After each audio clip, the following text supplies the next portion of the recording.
And now it's about exploring your spiritual gifts. Let's talk about some of the categories. Now, these are not every category of spiritual gifts that are out there, but these are the common ones. The first one is the gift of healing, the spiritual healer, to heal consciousness, to expand consciousness, gift of healing and well-being. Some people, their presence, their energy just uplifts others, that people are drawn to them for healing. They might be practitioners of healing, they might be Reiki teachers, they might be massage therapists, perhaps even in the traditional categories of doctors and nurses, but they have a gift of wanting to heal pain, wanting people to return to wholeness, because that's what healing is. Healing is a return to wholeness. It's a return to well-being. Some people have a natural gift that just their presence, their energy is very healing. You know what I'm talking about. Those people that you've seen or admired or that you've worked with, perhaps even within yourself, that other people have mentioned and shared about you. The first category in the spiritual gifts that you can receive, again, it's not about earning it, it's about receiving it, is the gift of healing. The second gift is a gift of communication. The gift to commune, to connect, to create a synergy, a rapport. And that is what communication is. From the word communion or commune, is to connect. And to communicate is not just about talking. Everyone can talk. Every human being that has vocal cords that aren't damaged, everybody can talk. But that's not communication. It's talking. You've been in those situations where you're out with people, you're in a party and somebody's just talking about all kinds of stuff. They never shut up, right? They're just talking and talking. They don't want any pause. They're uncomfortable with any quiet. There's no substance. Communication offers substance and connection. When you're around somebody that's just talking and you're talking, you feel obligated to talk back. It's very draining, right? You know what I'm talking about. Now, talking, there's nothing wrong with it. We all have to talk to communicate to each other. Everyone has the ability to talk. But to communicate, that is a gift, is a connection. The two people create a bond of belonging, of connection. A person who has that gift to connect with others and to communicate at deeper levels, to communicate not just with the words, but beyond the words, between the sentences, in the pause, there's communication, there's energy, there's exchange happening. That's a gift of communication, which is the second category of spiritual gifts and inner strengths.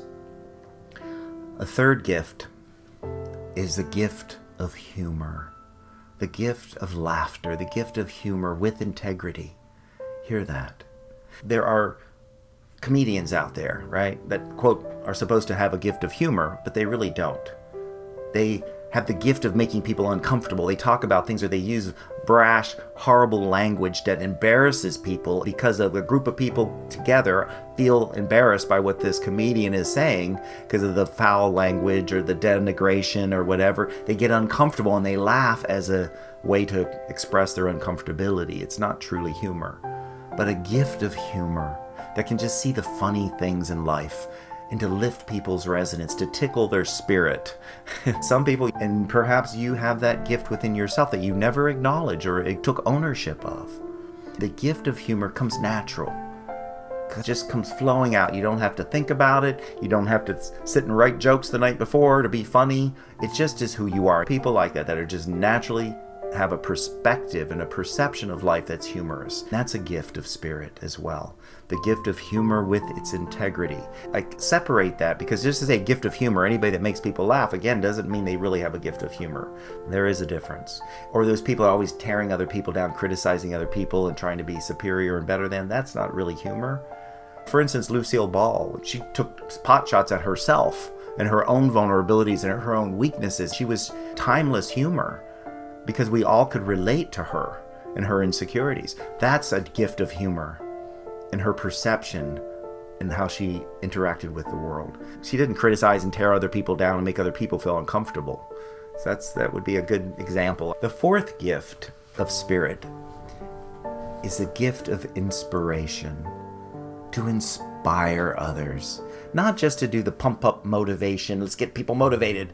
There's a difference between inspiration and motivation. Did you know that? Most often these two words are intermeshed together in our society. But motivation motivates some action, to take action to do something. It's often rooted in the motivation of the ego. Let's make a lot of money. Let's do this. Let's expand our product into the world. Let's do whatever. It's motivation and it's ego driven, where there's tangible results. You can see, measure, and taste and touch and feel it. We all need motivation. I'm not saying it's wrong. I'm just saying it's different than inspiration.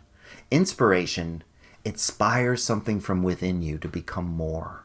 It inspires you to expand your consciousness. It inspires you to love beyond your fears, hear that, to love more deeply, to go past your comfort zone, to become more courageous, to love, and to be all that you can be. That's inspiration. It comes from within. It inspires something deep within your soul. Inspire in spirit. It awakens your spirit. Inspiration and motivation. Motivation, often you go to those motivation seminars where they get your ego all riled up about how much money you're going to make and how much real estate you're going to sell or whatever the propaganda is. That gets you going. That lasts for a while, but it often will peter out without inspiration to accompany it. When you have motivation and inspiration, the synergy, that's a driving force. But the gift to inspire others to grow, to become more, to reach their possibilities and their potential is what this fourth category of gifts. You are naturally inspirational towards others. Now that doesn't mean you're always in the best moods, you're always positive and pump up and rah, rah, rah. But the way you say things, the way you explore things, the way you connect with people, you inspire them to heal, to change, to become more of who they are destined to be. That is the gift. The fifth category of spiritual gifts. And these are several gifts within this umbrella of discernment. The discernment of spirit. The gift of discernment of spirit, to be able to discern the unseen world. The gift to sense energy and sense substance and light, sense love, to sense energy. The gift is called the discernment of spirit, to be able to sense energy. There are people who can sense the other dimensions, that can sense the spirit world, can sense ghosts, if you want to call them that. They can sense the fairies, the elves, the divas, the other dimensions that share our earth. That's another whole class. The discernment of spirit, people have a sense, and it's a gift to be able to perceive beyond the physical, the more invisible. That's a gift of discerning of spirit. Another is the sixth gift, is the evaluation of character. People can have a gift of whether this person's trustworthy or not. I don't know why, I just trust this person. I don't know why, but I just feel comfortable. I have this gift of discernment, of evaluation and character. I can just somehow evaluate a character. The first second I'm around this person, I can tell, or somebody I don't like, somebody I don't feel is trustworthy, I don't have any conscious knowledge why. I don't have any facts. I don't have any background. I haven't done any research, but I just feel it. A gift of discernment, of evaluation of character is another category that some of you might have. The gift of creativity. A gift of creativity. Those people, we all have the potential of being creative. It's our soul and spirit. But those who have connected, are conscious, and have developed that, have allowed the creative spirit to flow through and to partner with their ego to bring it into manifestation. To bring the creative spirit into manifestation is what the gift of creativity. Now, like I mentioned, everyone has an ability to create. You wouldn't be physical if you didn't.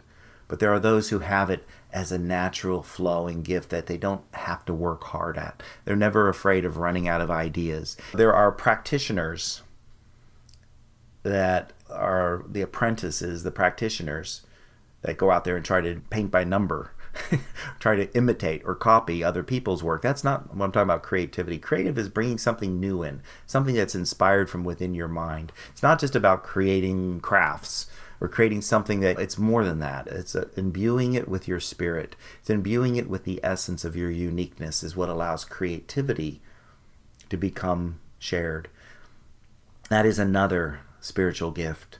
The gift of future potential, I'm going to call it. The future potential, where I'm around a person and I can tune into them and connect, and I can see their future potential, meaning prediction of the future, meaning that psychic phenomena, right? The psychic phenomena, the psychics who have a gift for sensing what's going to happen in the near future, meaning the probabilities that are around that person. It's not actual yet, but it's more probable. As I've taught in many of my classes here, that there's all possibility, and then depending upon your attitudes, beliefs, your thoughts and feelings, you lay over all possibility, probability. That is what becomes the realm of what will manifest. Well, there are people that are tuned in, and often called psychics, that can sense the probable things that might happen in the next day, week, year, month, whatever. They have a sense of that. That is a gift of future probabilities, to be able to sense it with other people, to be able to tune in, to have that potential of what futures are about to manifest. That's another spiritual gift. Again, it's most commonly called a psychic gift. There's so much negative stuff attached to the word psychic, I call it future probabilities, be able to discern future probabilities. I'm going to mention just a couple that aren't as common. The spiritual gift of creating beauty. A spiritual gift where a person just has a sense of balance and symmetry. A gift of feng shui, as they call it in some domains.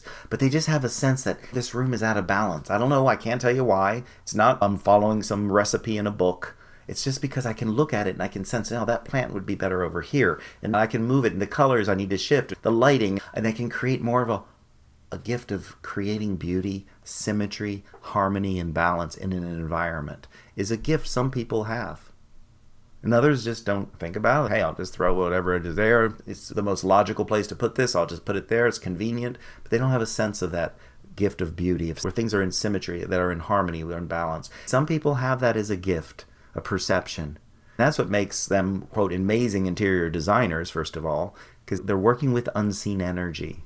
That's the key of being gifted in that, and not just being a technician that says, okay, I read in the book that blue pillows go good with red pillows or whatever. A person who has that gift can mix things up that don't make the logical sense, but somehow it works. And so that is another gift. Then there is the gift, a gift of compassion. The gift of compassion. See, compassion is a special kind of caring. It is born of having known sorrow, of having experienced hardship, having experienced pain. And because I know pain, because I know hardship, because I know crisis, I can open my heart to a deeper level of caring. This level of caring taps into the spirit within that person. And the spirit offers a level of caring called compassion. It is an energy that connects and that understands. And as I can be a compassionate person, everyone can care. Don't get me wrong, you can care, but a compassionate person cares more deeply and is connected to the spirit of the person that they're compassionate toward. And that spiritual connection heals the pain, heals and shifts and changes through compassion. Is a gift. It's linked to the gift of healing, but it's different. Because some people don't hang up a shingle, but they have this gift of compassion. Mother Teresa had a gift of compassion. She had this loving, compassionate gift that helped heal other people. Maybe not physically, but helped heal their soul, to restore them on a deeper level. So that is another gift. Another gift. I've covered several gifts here, from the gift of healing and well-being, to the gift of communication, to the gift of creativity, the gift of humor and integrity, the gift of inspiration, the gift of discernment of spirit, the discernment of evaluation and character, future potentials and possibilities, the gift of beauty and symmetry. Lots of different spiritual gifts, and I have not covered them all, but it's a way to begin.